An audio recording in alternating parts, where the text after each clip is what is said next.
데살로니가전서 이 책을 공부해 보겠습니다. 자, 오늘은 이제 우리가 지난 시간에 이어서 이제 3장을 공부할 거예요. 3장. 그렇죠? 네. 이 데살로니가전서 3장은 그렇게 뭐 어려운 내용이 기록되어 있는 게 아닙니다. 네. 말 그대로 데살로니가 성도들의 어떤 영적인 상태가 어떻고, 또 바울이 또 그들을 세워주기 위해서 디모데를 보낸 사실, 그렇죠? 또 이 데살로니가 성도들의 신실함으로 인해서 또 이제 바울이 또 힘을 얻었고, 그리고 이제 주님이 오실 때까지 이 땅에 있는 그리스도인들도 바로 그와 같이 서 있어야 된다는 점을 이렇게 기록하고 있다, 이해하시면 돼요. 자, 그래서 거기 책에 나온 대로 주 안에서 굳게 서 있으라, 이게 3장의 주제입니다. 예. 자, 여러분 이제 38페이지 보시면요, 자, 왜 이 주제가 나왔냐면, 항상 여러분도 아셔야 됩니다. 그리스도인의 이 삶에 있어서는요, 마귀의 공격과 방해가 늘 있다는 사실이에요. 예. 더군다나 진리 안에서 주님을 섬기려고 하잖아요. 이 마귀는 교묘하게 그 성도가 그런 삶을 살지 못하도록 방해한다 이거죠. 예. 그러면 그런 마귀의 그런 술책과 공격으로부터 내가 이렇게 흔들리지 않고 서 있으려면, 승리하려면 오늘 여기 나온 주제대로 주 안에서 내가 굳게 서 있어야 넘어지지 않는다는 사실이에요. 예. 여러분이 육신적인 오기로 이렇게 대응하려고 하면 안 돼요. 예. 그럼 지는 거예요. 예. 주 안에서 굳게 서 있어야 한다 이거죠. 자, 오늘 이 주제가 왜 나왔는지를 한번 살펴보겠습니다.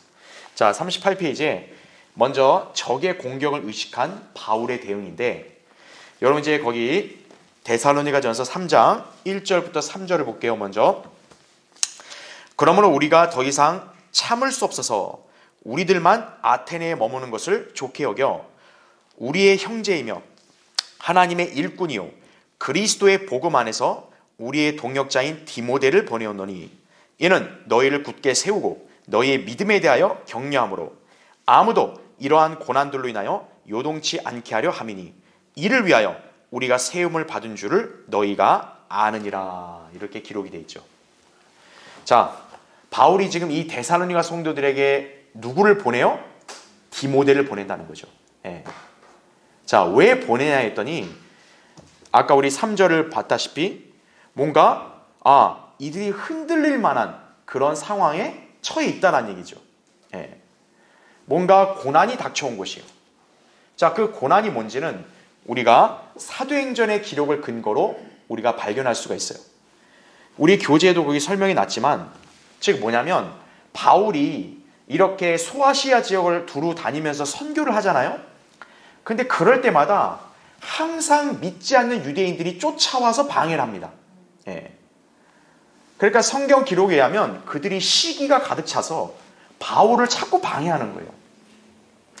그러니까 이 바울이 데살로니가 지역에 와서 역시 복음을 전하고 이렇게 말씀을 가르쳐서 지금 데살로니가 성도들이 이렇게 태어났고 또 교회가 세워졌잖아요.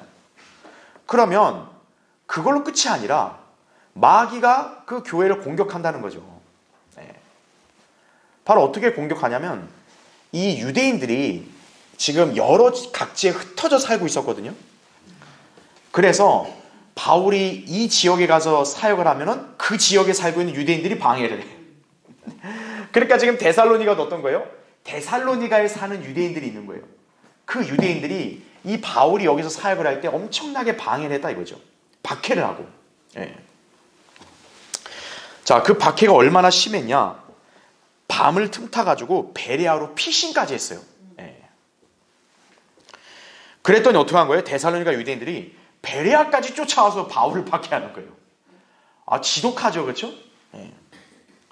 그러다 보니까 바울의 입장에서는 굉장히 데살로니가 성도들이 신경 쓰일 수밖에 없는 거예요. 자기를 이렇게까지 박해했으니 이제 자기가 없는 그 자리에 데살로니가 성도들이 있잖아요. 그러면 그 유대인들이 혹시나 자기가 가르치고 양육한 데살로니가 성도들을 이렇게 박해하고 공격하지 않을까, 그런 염려가 되는 거죠. 그래서 그들을 위해서 지금 바울이 누구를 보내는 거예요? 디모데를 보내는 거예요. 왜? 본인이 바쁘니까. 그러니까 자기가 신뢰할 만한 동역자, 바로 디모데를 보내서 그들을 확인하고 또 그들의 믿음을 세워주려고 보냈다. 지금 여기서 그렇게 기록하고 있는 거예요. 자, 그래서 38페이지 그 밑에 달락 보세요. 디모데는 바울이 보유한 게임 체인저였다 이거죠. 바울은 디모데라면 혹 요동하고 있을지 모를 그곳의 판도를 바꿀 수 있으리라고 생각했음에 틀림없다는 얘기죠. 고작 한 사람을 보내면서 이렇게 생각할 수 있었다는 것은 디모데에게 그만한 능력이 있었기 때문일 것이다 라는 거죠. 즉 뭐냐면, 만약에 바울이 염려한 대로 지금 데살로니가 성도들이 만약 고난 때문에 만약에 좀 이렇게 흔들리거나 약해져 있거나 혹은 낙심되어 있다면 그들을 세워줘야 될 거 아니에요. 그렇죠? 근데 여러분, 이렇게 고난 가운데 연약한 성도들, 또 낙심한 성도들을 세워주는 게 여러분 그게 보통 일인가요? 그런 일을 할 수 있을 만한 그런 역량을 가진 인물이 디모데라는 것을 여기서 드러내고 있는 거죠. 그러니까 바울은 정말 자기가 직접 가야 되나 이런 생각도 할 수 있지만 자기가 굳이 안 가고 자기 대신 그 일을 능히 할 수 있는 인물이 바로 디모데임을 여기서 지금 이렇게 제시하고 있는 거예요. 예. 그러니까 디모데를 보내서 어떻게 한 거예요? 그들이 만약 흔들리고 있으면 그들의 믿음을 굳게 세워주라 이거죠. 자, 그 일을 바울이 무슨 여러 사람들을 다 대동해서 같이 가라 이게 아니라 그러니까 디모데 한 사람만 보내는 거예요. 야, 디모데 한 사람이 그러면 그 데살로니가 교회를 다 감당할 수 있냐? 할 수 있다고 여기니까 보낸 거죠. 바로 뭐냐면 그만큼 디모데는 인정받는 그런 일꾼이었다는 얘기죠. 예. 그래서 여러분이 나중에 고린도전서 4장 17절과 21절을 보면 아시겠지만 이제 바울이 이 고린도 교회의 사람들 역시 디모데를 추천할 때 바로 디모데는 나의 사랑하는 아들이다. 여기서 이제 아들이란 건 이제 복음을 전해가지고 구원받았으니까 영적 아들이라 그런 거죠. 그렇죠? 그리고 신실한 자다. 이렇게 평가합니다. 예. 자, 그래서 거기 맨 밑에 두 번째 줄 보면 성숙한 성도는 그 존재만으로도 여러 사람들의 믿음을 바로잡고 지역교회에 대해 문제들을 바로잡는 사람이다라는 거죠. 설령, 자 옆에 보세요. 39페이지에 영적 전쟁으로 인해 지역교회가 쑥대밭이 되어 있을 때에도 성경적인 원칙과 중심을 지키면서 쓰러져 있거나 휩쓸려가는 성도들을 하나씩 일으켜 세워줄 수 있는 사람이다라는 얘기죠. 네. 이게 진정으로 영적인 사람이고 성숙한 그리스도인이라는 걸 아셔야 돼요. 여러분이 성숙한 그리스도인이라 했을 때 그게 어떤 사람이냐면 무슨 성경 지식이 뭐 빠삭하고 뭐 이 사람이 뭐 굉장히 막 믿음이 막 자기가 충만해가지고 막 사람들 앞에서 막 여러 가지 무슨 간증도 하고 막 이것만이 성숙한 게 아니라 정말로 이렇게 넘어져 있거나 또 지쳐 있거나 또 낙심해 있는 그런 성도들을 일으켜 세워줄 수 있는 사람이 성숙한 사람이라는 거죠. 예. 바로 그래서 하나님께서는 그런 사람을 어떻게 하는 거예요? 일꾼으로 쓰시는 거예요. 자, 어떤 지역교회는 마귀의 공격으로 막 이렇게 약해져 있고 또 그 지역교회가 이 마귀의 공격에 당해서 굉장히 약화된 상태에 있을 수 있다고요. 그럴 때 바로 디모데와 같은 일꾼을 하나님 보내시는 거죠. 그래서 그 교회를 세우게 하신다는 얘기죠. 그렇죠? 예. 근데 이런 걸 모르는 사람들은 뭐냐면 자기는 좀 뭔가 좀 대단하고 자기는 뭔가 교회 생활도 좀 오래 하고 그러니까 나는 좀 급이 높은 사람이니까 저렇게 좀 연약한 사람들하고 좀 대화가 안 된다. 좀 어울리지 못하겠다. 그런 사람들이 어떻게 하냐면 끼리끼리 교제하려는 거예요. 네. 그건 주의해야 돼요. 그럼 지금 그 사람이 마치 대단한 사람이 아니에요. 오히려 자기야말로 영적으로 좀 어린 사람인 거예요. 네. 여러분 어때요? 나이 든 사람은 뭐 이렇게 좀 성숙하고 그리고 또 이렇게 도량이 넓은 사람들은 사람을 안 가리잖아요. 예, 좀 이렇게 약간 부족해 보여도 같이 어울려서 이렇게 교류하려고 하잖아요. 여러분 누가 편 가르기를 잘해요? 어린애들이 편 가르기 잘하죠. 난 너랑 안 놀아. 나는 얘하고만 놀 거야. 누가 그래요? 어린애들이 그러죠. 여러분 어른이 그러는 거 봤어요? 그런 어른은 참 유치하죠. 어떻게 보면. 그렇죠? 예. 꼭 누가 그래요? 어린애들이 그런 거죠. 난 쟤하고 안 맞아. 나 얘하고만 놀래. 이거죠. 예. 자, 성도도 마찬가지예요. 영적 생활에 있어서 자기와 무슨 급이 맞는 사람하고만 이렇게 교제하고 또 그 사람하고만 같이 생활하고 또 이렇게 주님 섬긴다 해가지고 그 사람이 영적인 사람이 아닌 거예요. 진정으로 영적인 사람은 디모데처럼 좀 흔들릴 수 있고 또 연약해져 있는 사람을 이렇게 붙돋아줄 수 있는 사람이 성숙한 사람이다 이거죠. 여기 모이신 여러분들도 그러한 성도가 되셔야 돼요. 예. 여러분 스스로가 믿음 생활 잘하는 건 좋아요. 좋은데 여러분만이 아니라 내 주변에 좀 뭔가 이렇게 낙담해 있거나 또 힘들어 있는 지체를 이렇게 붙돋아 줄 수 있는 나도 그만한 역량을 갖춰야 된다. 여러분들 그걸 목표로 삼아야 돼요. 예. 바로 디모데 같은 사람, 그런 성도가 많아야 지역교회가 강성해지는 거예요. 예. 자, 그래서 거기 39페이지 딱 중간에 보면 욥기 16장 2절에 이런 말씀이 있잖아요. 내가 힘없는 자를 어떻게 도왔느냐? 내가 기력 없는 발을 어떻게 구원하였느냐? 이렇게 묻는 거죠. 예. 이게 중요한 거예요. 예. 그래서 하나님께 인정받고 또 하나님의 사람들이 신뢰할 수 있는 성도는 누구냐? 그 사람이 신실하게 주님을 바라보고 섬길 뿐만 아니라 다른 지체들을 믿음 안에서 잘 세워주고 이렇게 믿음 생활할 수 있도록 도와주고 인도해주는 그러한 성도야말로 정말 하나님께서 기뻐하시고 신뢰하는 성도다. 그렇게 이해하십니다. 그러니까 어떤 거예요? 하나님의 관점에서도 그러니까 하나님의 사람도 그 사람을 신뢰하는 거죠. 예. 목자 입장에서도 지역교회에서 어느 성도를 신뢰하겠어요? 이러한 성도를 신뢰하는 거죠. 예. 여러분도 그런 사람이 돼야 됩니다. 자, 2번 시험하는 자에 대한 경계입니다. 자, 4절과 5절을 보세요. 또한 우리가 너희와 함께 있을 때에 우리가 환난을 당하리라고 너희에게 미리 말하였더니 과연 그렇게 된 것을 너희가 아느니라. 이로 인하여 내가 더 이상 참을 수 없어서 너희의 믿음을 알아보려고 보냈으니 이는 여러분 거기 잘 표시해 주세요. 시험하는 자가 너희를 시험하여 우리의 수고를 헛되게 하지 못하게 하려는 것이니라. 이렇게 말씀을 하고 있는 거죠. 예. 자, 여기 이 구절에는 굉장히 중요한 의미가 담겨 있어요. 여러분 잘 이거를 유념해 보셔야 합니다. 자, 우리 39페이지 밑에 보면 자, 신구약 모두에서 여러분 시험하는 자로 바로 누구를 지칭한다고 이해하시면 돼요? 사탄이죠. 예. 마귀는 예수님도 시험했잖아요. 그렇죠? 그러니까 성도들을 시험하는 것은 뭐 예산일도 아닌 거죠. 그렇죠? 자, 성경에서 사탄이 시험하는 자로 가장 먼저 등장하는 장이 어디냐면 창세기 3장입니다. 그렇죠? 아담과 이브를 시험을 했죠. 그때 시험한 세 가지의 도구는 여러분 40페이지 보세요. 요한일서 2장 16절에 따라 육신의 정욕과 안목의 정욕과 생의 자랑입니다. 예. 이 세 가지의 도구는 우리 인생에서 흔히 겪을 수 있는 시험을 요약해 놓은 거라고 보시면 돼요. 예. 여러분이 이 땅에서 인생을 살아가실 때 여러 다양한 시험들을 겪을 수 있어요. 근데 그 시험들은 이렇게 세 가지로 다 이렇게 묶을 수 있다는 거죠. 육신의 정욕, 안목의 정욕, 생의 자랑에 다 포함되는 거예요. 그래서 여러분도 아시다시피 자, 이브가 어땠어요? 육신의 정욕, 안목의 정욕, 이 생의 자랑에 여지없이 당했죠. 자기가 당해놓고 이제 어떻게 한 거예요? 남편에게도 그걸 옮겼죠. 그 남편이 아담도 역시 그 시험에 당했다 이거죠. 자, 첫사람 아담은 패배했어요. 시험에. 그렇죠? 그런데 마지막 아담은 어때요? 승리하셨죠. 마지막 아담이 누굽니까? 예수 그리스도죠. 그분은 승리하셨다 이거죠.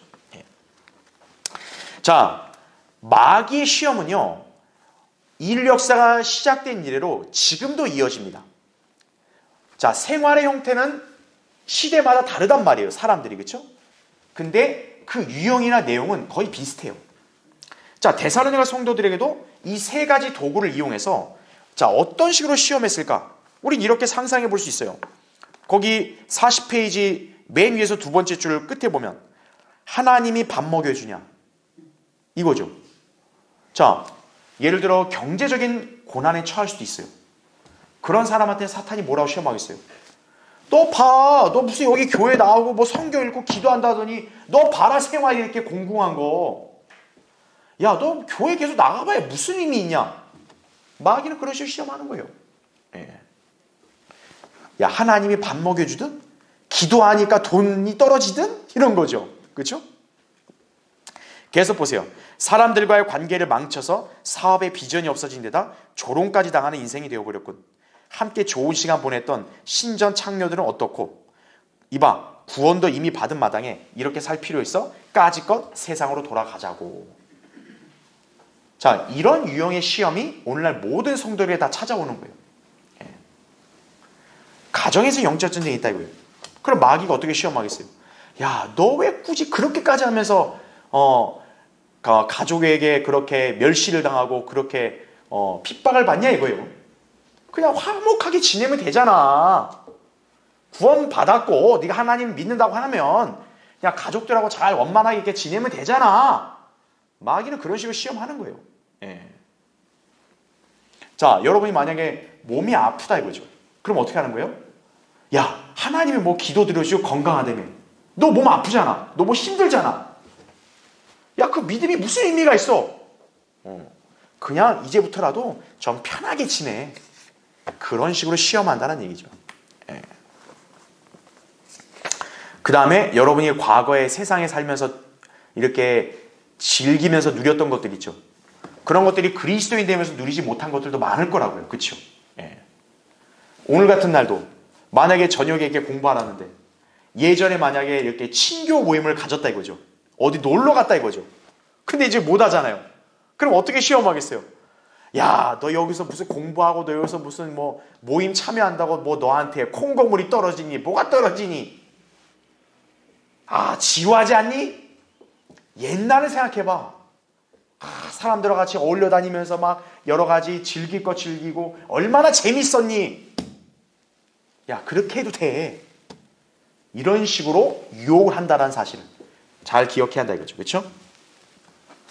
자, 그러면 우린 여기서 우리가 확인해야 될 게 뭐냐? 자, 이따 제가 설명드리겠지만 데살로니가 성도들은 이 시험이 왔을 때 분명히 이들은 넘어지거나 믿음을 저버리지 않았어요. 어쨌든 잘 견뎌냈습니다. 그렇죠? 자, 바울을 위시해서 이 데살로니가 성도들은 그럼 이런 시험하는 자의 시험을 어떻게 이겨냈냐 이거예요. 우리는 두 가지의 그런 비결을 여기서 배울 수가 있는 거예요. 자, 먼저 우리가 시험을 이겨내기에 필요한 것은 40페이지에 거기 나오지만 바로 뭐가 필요합니까? 하나님의 말씀이 필요하다 이거죠. 하나님의 말씀 이거죠. 여러분, 예수님도 마귀 시험을 받으셨을 때 어떻게 그거를 응수하셨고 승리하셨나요? 하나님의 말씀으로 승리하셨죠. 마귀가 예수님 시험할 때 야, 배고프지? 돌을 빵이 되게 해봐. 그랬을 때 예수님 말씀 뭡니까? 기록되었으되 이거죠. 사람이 빵으로만 사는 것이 아니라 하나님의 모든 말씀으로 사느니라 이거죠. 그리고 또 이렇게 세상을 보여주면서 경배하면 줄게 했을 때도 기록되었으되 이렇게 나오죠. 높은 데서 뛰어내려봐. 기록되었으되 이거죠. 여러분, 예수님이 뭐 다른 자잘한 말 하셨나요? 무슨 마귀와 거기서 변론하셨나요? 아니라는 거죠. 마귀의 시험에 다른 거 필요 없어요. 하나님의 기록된 말씀을 그냥 그대로 인용하신 거예요. 이게 마귀의 시험을 이길 수 있는 그런 비결이라는 점을 여러분 배우셔야 되는 거예요. 네. 여러분 인생에도 어떤 시험이 닥쳐온다 이거죠. 그럼 여러분은 그 시험에 닥쳤을 때 막 마귀랑 막 논쟁할 필요 없어요. 야, 이러지 마. 내가 지금 이런 환경인데 여러분, 마귀가 그걸 뭐 다 들어줘요? 어림도 없죠. 하나님 말씀으로 그냥 바로 응수해버리는 것이. 여러분, 데살로니가 성도들의 그 모범적인 그런 특징이 뭐였습니까? 우리가 지난 시간에 2장 13절에서 배웠던 건 이들이 하나님 말씀을 들었을 때 사람의 말로 받아들이지 않고 사실 그대로 하나님의 말씀으로 받았다 그랬죠. 그랬더니 그 말씀이 믿는 그들 안에 효과적으로 역사했다고 바울이 그렇게 증언을 했죠. 그렇죠. 그러니까 데살로니가 성도들이 어떤 거예요? 지금 이 믿지 않는 유대인들이 설사 공격을 하고 그들을 괴롭혀도 그들은 거기에 흔들리거나 쓰러지지를 않았다는 사실이. 예. 왜냐하면 데살로니가 성도들 자세가 뭐예요? 하나님 말씀을 그대로 받아들인 사람들이니까 그들 안에서 말씀이 역사가 일어나니까 어때요? 믿음이 굳건하죠. 그러니까 흔들릴 일이 있겠어요? 없겠어요? 없는 거죠. 예. 자, 여러분, 첫 번째 비결을 배우셔야 되는 거예요. 아하, 하나님의 말씀으로 시험을 이길 수 있다 이거죠. 자, 그 다음 40페이지 단락 보세요. 두 번째 단락. 데살로니가 성도들이 시험에 미리 대비할 수 있었다는 점 또한 승리의 바탕이 되었다는 얘기죠. 여러분 거기 4절 다시 한번 보세요. 자, 데살로니가 성도들은 쉽게 말하면 자기들이 전혀 인지를 못하고 방심한 상태에서 시험을 당한 게 아니라 이미 자기들에게는 그런 시험이 올 거라는 것을 다 인지하고 있었다는 얘기예요. 바로 어떻게 인지했냐? 바울이 이미 그렇게 가르쳤다는 얘기예요. 여러분 거기 4절 보시면 또한 우리가 너희와 함께 있을 때에 우리가 환난을 당하리라고 너희에게 미리 말하였더니 과연 그렇게 된 것을 너희가 뭐라 그래요? 아느니라 이렇게 나오죠. 그러니까 바울은 그리스도인으로 우리가 주님을 섬기고 생활하는데 환난을 당한다. 그렇게 미리 말해줬죠. 가르쳐줬죠. 데살로니가 성도들은 그 가르침을 항상 유념하는 성도들이니까 이미 들은 바대로 그리스도인은 환난을 당할 수 있다. 그걸 인지를 하니까 어떤 거예요? 이들에게 막상 시험이 닥치고 환난 닥쳤을 때 당황하지 않는 거죠.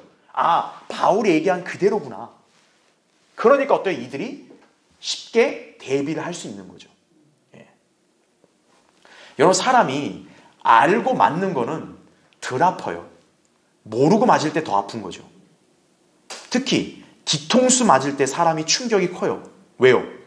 뒤통수는 내가 안 보이고 내가 모르는 상태에서 맞는 거니까. 그거 진짜 아프다고요. 그래서 그리스도인이 정신을 차리고 깨어서 마귀가 늘 항상 나를 주시하고 있고 언제든 틈을 보이며 공격할 수 있다는 점을 항상 알고 지내면 어떤 거예요? 내가 시험이나 고난이 닥쳤을 때 내가 당황하거나 또 혼란스럽거나 또는 넘어지지 않는다는 얘기죠. 다 이미 그걸 알고 있으니까 나도 이제 거기에 대응할 수 있다는 얘기죠. 그러니까 여러분도 그거를 잘 알아야 됩니다. 데살로니가 성도들이 이 시험을 이길 수 있었던 바탕은 바울이 이미 그들에게 예견한 거예요. 그거를 잘 유념했기 때문에 이들이 당황하지 않은 거죠. 계속 보세요. 그들에게 하나님의 말씀을 전해주던 바울은 이 시험하는 자의 공격을 아까 우리 4절에 봤던 대로 예언을 했다는 얘기죠. 예언은 미리 그 말씀을 듣지 못했더라면 불강력적으로 패배했을 법한 매우 강력한 시험을 맞이했을 때에도 견뎌낼 수 있게 하는 힘을 공급하는 속성이 있다는 얘기죠. 여러분 왜 예언을 우리가 공부해야 됩니까? 앞으로 세상에서 어떤 일들이 펼쳐질 때 우리는 거기에 대해서 막 이상하게 여기지 않고 성경에서 예언된 대로 돼가는구나. 이제 마지막 때가 왔구나. 우리가 이거를 직감할 수 있고 또 주님을 신뢰할 수 있는 거죠. 만약 예언을 모르게 되면 어떻게 돼요? 그 그리스도인이 성경에 무지하면 세상에서 펼쳐진 일들에 대해서 당혹스러운 거예요. 왜 이런 일이 나지? 왜 이렇게 어렵지? 이렇게 되는 거예요. 그래서 예언을 알아야 되는 이유가 그거란 얘기죠. 바울은 일종의 예언을 한 거예요. 우리가 환난을 당할 거다 이거예요. 그리스도인 너희도 환난을 당할 수 있다. 미리 예견했는데 그대로 이루어졌잖아요. 데살로니가 성도들은 바울이 항상 말하는 것을 그대로 흘려듣지 않고 하나님의 말씀처럼 받아들였잖아요. 그러니까 이들은 그거를 다 미리 알고 있으니까 시험이 막상 닥쳤을 때 그거에 대해서 이렇게 막 이상하게 여기지 않았다는 얘기죠. 그래서 데살로니가 성도들은 거기 나온 대로 밑으로 쭉 내려오면 미리 임전태세를 갖추고 바울이 전해준 하나님의 말씀을 몇 번이고 곱씹을 수 있었을 테고 이는 곧 승리로 직결될 수 있었다라는 얘기죠. 자, 디모데후서 3장에는 바울이 1절부터 뭐라고 얘기하냐? 마지막 날들이 아주 어려운 때가 온다 그래요. 그렇죠. 여러분, 우리 그리스도인들이 이 바울이 예언한 대로 아주 어려운 때에 살고 있잖아요.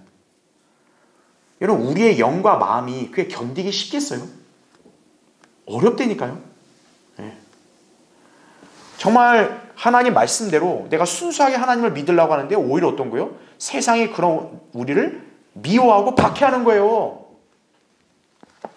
그리고 세상을 온갖 비도덕적인 일들이 막 횡행하고 있는 거예요. 그렇죠? 우리 그리스도인은 하나님의 성품을 가진 자녀들 아니에요. 하나님의 성품을 가진 자녀들이 그러한 현실을 목도할 때 얼마나 괴로워요. 그렇죠?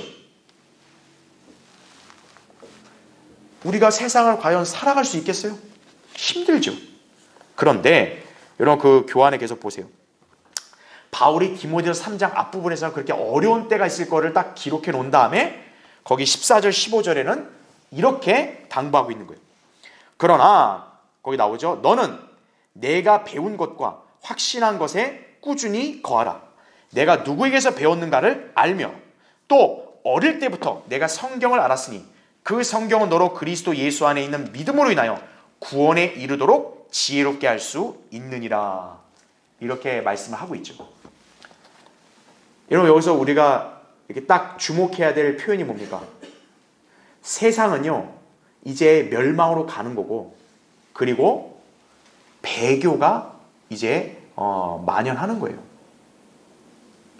여러분이 참 슬픈 현실을 이제 직시하고 있고 또 이제 목도하고 있지만, 대다수의 교회들이 우리와 같은 믿음의 상태에 있는 게 아니라 다 변질되거나 그리고 하나님과 무관한 상태로 다 그렇게 가는 거예요. 네. 얼마나 딱해요. 그런데 바울이 디모데후서에서 강조하는 게 뭐냐면, 세상이나 배교한 교회들은 저렇게 가도 그러나 너는, 이걸 강조하는 거예요. 너는, 다른 사람들은 배교하고 이렇게 하나님과 멀어져도 너는 그러지 말아야 해요. 너는. 바로 여기 3장 14절에 바울이 강조하는 게 뭐예요? 그러나 너는 이거예요. 너희 교회는이 아니에요. 너는 이거예요. 슬픈 현실이 뭐냐? 우리 성경대рем의 교회에서 같이 믿음 생활하는 사람들 중에서도 대다수 사람들이 배교하고 떠나는 거예요. 그 사람들은 안타깝지만 탈락한 거예요. 믿음의 길에서. 여러분 같으면 얼마나 동지애가 느껴져서 얼마나 안타까워요. 다시 좀 붙잡고 같이 가고 싶은 그런 마음이 굴뚝 같을 거예요. 그렇죠? 근데 영적으로 그건 굉장히 힘들어요. 근데 성경에서 얘기하는 게 뭡니까? 그런 일이 펼쳐져도 그러나 너는 이거예요. 너는 내가 배운 것과 확신한 것에 꾸준히 거하라. 이렇게 우리에게 권면하고 있는 것이. 예. 여러분, 하나님 앞에서 심판받을 때 집단으로 묶여 심판받는 거 없습니다. 여러분 개개인이 받는 거예요. 여러분 개개인이 그리스도의 심판석에서 주님 앞에 서서 심판을 받는 거예요. 주님, 저는 저 신실하고 훌륭한 성경대림의 교회 안에 속해 있잖아요. 그게 중요한 게 아니라 하나님께서 개개인을 심판하시는 거예요. 너는 그 교회 안에서, 또 너는 이 땅에서 성경대로 무엇을 하고 살았느냐고, 그렇게 하나님이 물으시는 거예요. 대답할 게 없다 이거죠. 그럼 곤란하죠. 곤란하다 이거죠. 그럼 거기서 내가 아무렇게나 둘러댈 수 있어요? 내 앞에 계신 분이 다 알고 계시는데. 그렇죠? 믿음 생활에서 설렁설렁한 사람이 저는 주님을 위해 제 일생을 불태웠다고. 주님이 다 알고 계시는데 그게 불가능하죠. 그렇죠? 그러니까 여러분이 이것을 잘 기억해야 합니다. 자, 41페이지. 자, 사역자가 받은 위로입니다. 자, 그래서 바울이 참 염려가 돼서 디모데를 데살로니가 성도들에게 보냈죠. 자, 디모데가 이제 그거를 다 살펴보고 바울에게 보고했겠죠. 자, 그 결과가 어땠는가? 자, 볼게요. 3장 거기 6절부터 9절 보겠습니다. 그러나 이제 디모데가 너희에게서 우리에게로 와서 너희 믿음과 사랑의 기쁜 소식을 우리에게 전해주었고, 또 우리가 너희를 몹시 보고 싶어함 같이 너희도 우리를 몹시 보고 싶어하며 항상 우리를 잘 기억한다고 하니, 형제들아, 이로 인하여 우리가 우리의 모든 환난과 궁핍 가운데서도 너희의 믿음으로 말미암아 위로를 받았노라. 너희가 주 안에 굳게 서면 이제 우리가 살리라. 여러분, 이 구절을 잘 기억해 두세요. 우리가 우리의 하나님 앞에서 너희로 인하여 모든 기쁨으로 기뻐하노니 너희로 인하여 어떤 감사를 하나님께 돌려드릴 수 있으리요. 이렇게 나오죠. 자, 여러분 41페이지 보면 여러분 데살로니가 성도들이 어때요? 바울이 염려한 대로 막 지금 막 넘어지거나 막 흔들리거나 이래요? 아니라는 거죠. 굉장히 영적으로 선전하고 있는 거예요. 바울이 없는데도 불구하고. 그래서 그 밑에 보시면 디모데는 데살로니가 성도들로부터 일종의 승전보를 가져왔고, 이는 바울 일행에게 큰 위로가 되었다는 사실이죠. 바울의 입장에서는 염려가 싹 가신 거죠. 내가 염려할 필요 없겠구나. 정말 잘하고 있구나. 그것만큼 이렇게 힘이 되는 게 어디 있겠어요. 그렇죠? 사역자 입장에서는. 특별히 바울은 이 부분에서요, 뭘 언급하냐? 우리를 보고 싶어함에 대해 언급한다 이거죠. 자, 믿음과 사랑을 잘 가지고 있는 것뿐만 아니라 지금 이들은 바울을 몹시 보고 싶어 한다라고 또 그렇게 디모데가 언급을 해요. 자, 이 말을 들었을 때 바울은 더 기쁜 거예요. 왜 그러냐? 자신에 대한 애정을 잃진 않았을까? 염려했기 때문에 그러는 거예요. 자, 계속 보시면 바울의 적들은 이미 소아시아 전역에서 활동하고 있었고 이제 유럽에서도 생겨나고 있었다는 얘기죠. 따라서 주님을 따르는 것과는 별개로 바울과 연관된 사람들로 인식되는 일 자체가 당대 사람들에게는 큰 부담일 수 있었던 것이다라는 얘기죠. 쉽게 이거를 좀 더 풀어 설명드리면 그 주변의 모든 그 국가나 지역의 사람들이 이제 바울에 대해서 어느 정도 알 거 아니겠어요? 바울에 관한 소문이 퍼졌을 거 아니겠어요? 여러분 그게 좋은 소문이 퍼졌을까요? 야, 저거 사도행전 24장에 뭐라고 하냐면 나사렛 이단의 두목이라고 그러고 전염병자라고 그래. 전염병자. 아주 세상을 오염시키고 다닌다고. 오늘날 따지면 뭐예요? 아, 이상한 이단이라고. 저 이단이 한다고. 근데 데살로니가 성도들 입장에서는 자기들이 바울과 지금 연관되어 있는 사람들 아니에요. 그러니까 오늘날 따지면은 세상에서 이단이라고 불리는 사람들과 지금 교제하고 또 그들과 같이 하고 있는 거 아니에요. 여러분 그런 사람 입장에서는 부담스럽겠어요? 안 부담스럽겠어요? 부담스럽죠. 왜? 자기도 낙인 찍힐 수 있으니까. 그렇죠? 그럴 때 보통 어떻게 합니까? 세상 사람 특히 정치인들이 잘하잖아요. 딱 단물만 쏙 빼놓고 선을 긋지요. 아, 난 저 사람하고 아무 관계 없다고. 마찬가지로 성경 대립 있는 교회에 대한 어떤 세상의 어떤 박해나 그 다음에 또 비방이나 이런 걸 두려워하는 사람은 어떤 거예요? 성경 대립 있는 교회의 이렇게 믿음과 그냥 섬김 이것을 공감하면서도 사람들 앞에서는 인정 안 하는 거죠. 네. 왜? 나도 이단으로 낙인 찍힐까 봐. 네. 그게 인간적으로 당연히 그럴 수밖에 없어요. 그런데 데살로니가 성도들은 어떻다는 거예요? 그걸 개의치 않았다는 거죠.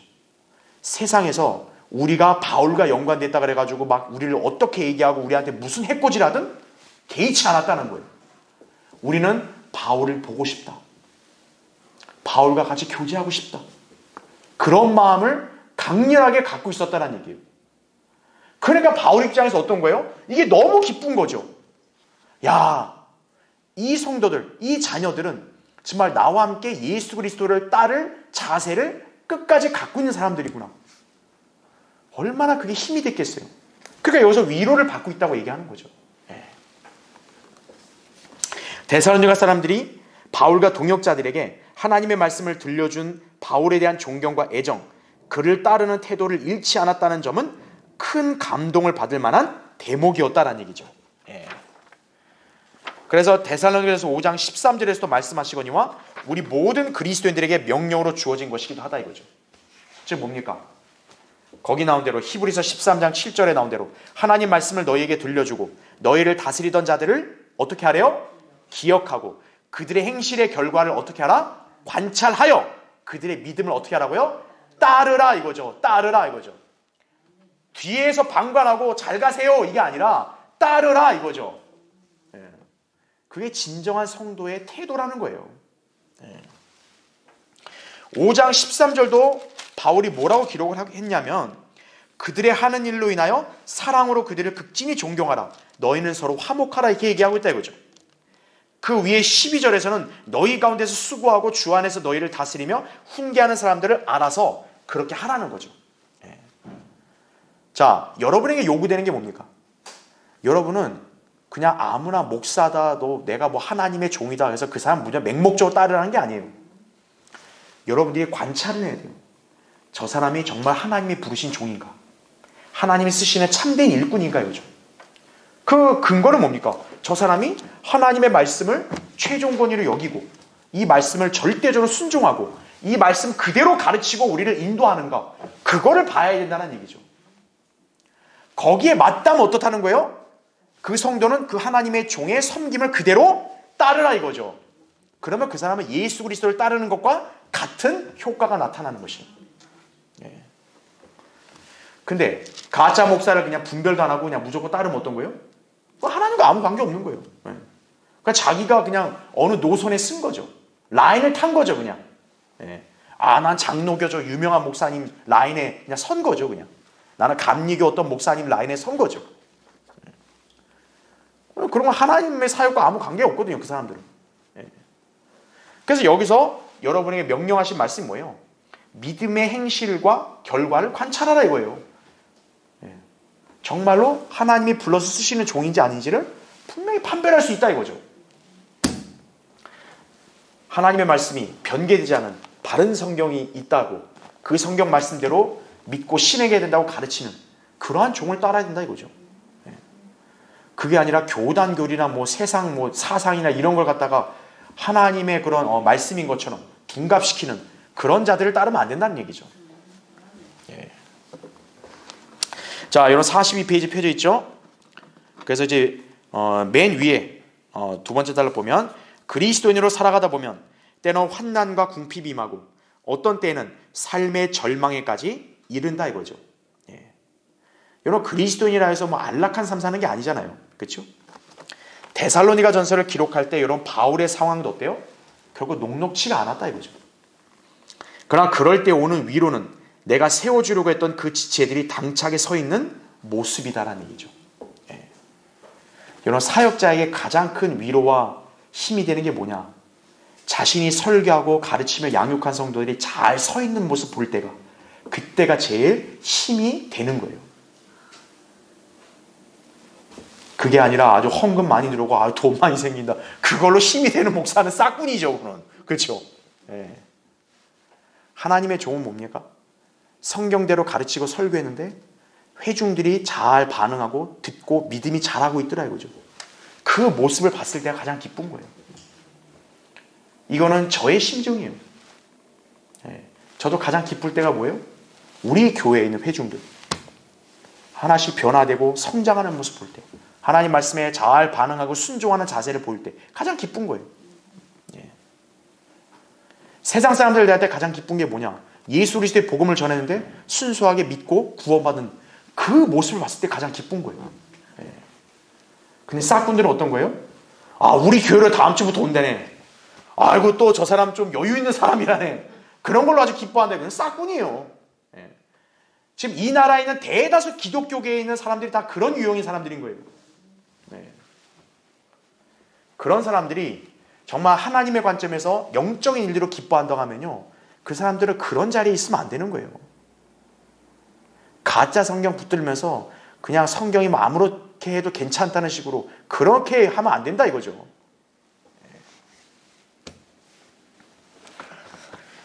자, 그래서 여러분 여기 나온 표현이 뭡니까? 너희가 주 안에 굳게 서면 이제 우리가 어떻게 한다? 살리라 이렇게 나오죠. 예. 여러분 이게 오늘날 우리식으로 표현한다면 뭘까요? 아, 살만 난다 이거죠. 예. 이건 물리적으로 사는 게 아니잖아요. 바울이 지금 살아있는데 아, 내가 주 안에 굳게 서면 살리라 이렇게 하는데 그러면 굳게 안 서면 내가 죽는가? 물리적인 개념이 아니잖아요. 이건 뭐냐? 너희가 주 안에 굳게 설면 그리스도인답게 이제 살 수 있다라는 얘기죠. 예. 여러분 사람이 제대로 살지 못하면 뭐예요? 내가 사는 게 사는 것 같지 않다 그 얘기 하잖아요. 그렇죠? 정말 이렇게 만족하면 어떤 거예요? 야, 살만 난다 그러잖아요. 예. 여러분 그리스도인으로서 살만 나려면 어떻게 해야 돼요? 여기 나온 대로 주 안에 굳게 서야 여러분 살만 나는 거예요. 예. 그래서 지금 바울은 삶의 목적과 보상에 대해서 말하고 있는 거다라는 얘기죠. 예. 여러분 그리스도인의 삶의 목적이 뭡니까? 주 안에 굳게 서서 주님을 기쁘시게 해야 그게 사는 목적인 거죠. 예. 그래야 그게 진정으로 사는 거죠. 예. 명목상으로는 그리스도인인데 세상 사람하고 똑같이 살아요. 주 안에 서 있지도 않고 주님께로부터 멀어지려고 하고 있어요. 그럼 그 사람은 명목상으로는 살아있는 거지만 사실 뭐예요? 그러니까 죽은 사람과 똑같은 거예요. 예. 여러분도 그런 사람을 살면 안 된다 이거죠. 예. 주 안에 굳게 서 있는 사람이 된다 이거죠. 예. 자, 그래서 여러분 거기 있는 내용들은 참고로 읽어보시면 되고요. 자, 그래서 맨 밑에 단락 보세요. 42페이지 맨 밑에 단락. 바울은 데살로니가 성도들이 굳게 서기를 원했다 이거죠. 그래서 이거는 단순하게 무슨 입장을 취하다 이런 의미가 아닙니다. 예, 그게 아니라 그리스도인이 하나님의 말씀 아래 굳게 서서 어떤 거예요? 주님과 동행하는 삶을 말하는 것이에요. 예. 능동적이고 진취적으로 이렇게 하나님 말씀대로 행해야 된다 이거죠. 그게 주 안에서 굳게 선 사람이에요. 예. 그걸 여러분이 잘 기억해야 합니다. 자, 43페이지. 자, 사역자의 마음이 어떤가가 이제 여기서 드러나고 있어요. 여러분 이제 거기 3장 10절부터 13절 보세요. 여러분 하나님의 참된 사역자는요, 그 성도들이나 회중들을 이렇게 사랑해야 되는 거예요. 보십시오. 우리가 밤낮으로 열심히 기도하면 너희의 얼굴을 보고 너희의 믿음에서 부족한 것을 온전케 하려는 것이라. 이제 하나님이신 우리 아버지와 우리 주 예수 그리스도께서 우리의 길을 너희에게로 인도하시기를 바라노라. 또 주께서 우리가 너희를 사랑함과 같이 너희도 서로와 모든 사람에게 대한 사랑이 더욱 많아지고 넘치게 하여 주시며. 그 다음에 여러분 13절 중요합니다. 이건 제가 데살로니가전서 개론을 여러분에게 강의할 때 강조했던 내용이에요. 항상 매 장 끝부분에 뭐가 언급된다 그랬어요? 예수 그리스도의 재림이 언급된다 그랬죠. 여기도 바로 재림이 나오는 거예요. 보세요. 우리 주 예수 그리스도께서 그의 모든 성도들과 함께 어떻게 해요? 오실 때 이거죠. 잘 표시해 두세요. 하나님 곧 우리 아버지 앞에서 거룩함에 흠없도록 너희 마음을 견고케 하시기를 바라노라, 이렇게 말씀하고 있는 거죠. 자, 여러분 바울이 한가한 사람이에요? 아니잖아요. 바울은 하나님께서 자기에게 위탁하신 그 사역을 감당하는 것도 버거운 사람이에요. 그럼에도 불구하고 바울은 지금 여기서 고백하는 게 뭐냐? 우리가 밤낮으로 열심히 기도한다 이거예요. 너희를 위해서. 네. 그럼 왜 이렇게 열렬히 기도할까요? 니들 돈 많이 벌어가지고 나한테 헌금해라 그거예요? 아니다 이거죠. 여기 나오잖아요. 너희의 믿음에서 부족한 것을 어떻게 한다? 온전케 하려는 것이다 이거죠. 네. 하나님의 참된 사역자는 회중과 성도들의 영적인 상태와 믿음을 항상 점검하고 늘 온전케 하기를 노력하는 사람이지요. 그렇죠? 예. 기복신앙을 빙자해가지고 사기치는 사람 아니라 이거죠. 예. 거기 11절 나온 대로 우리의 길을 너희에게로 인도하시기를 바라노라 이거죠. 예. 바울이 바로 밤낮 열심히 기도한 목적이다 이거죠. 예. 여러분 43페이지 맨 밑에 달라 보세요. 우리가 주는 것은 사랑의 정이기도 하다 이렇게 나오죠.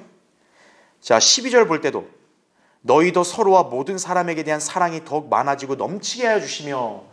바울이 데살로니가 성도들에게 바라는 게 이거예요. 첫 번째가 즉 뭐냐? 너희는 사랑이 넘쳐야 된다 이거죠. 예. 그리스도인으로서 중요한 게 뭐냐면 사랑입니다. 예. 이것은 세상 사람들이 추구하는 그런 유형의 사랑이 아니에요.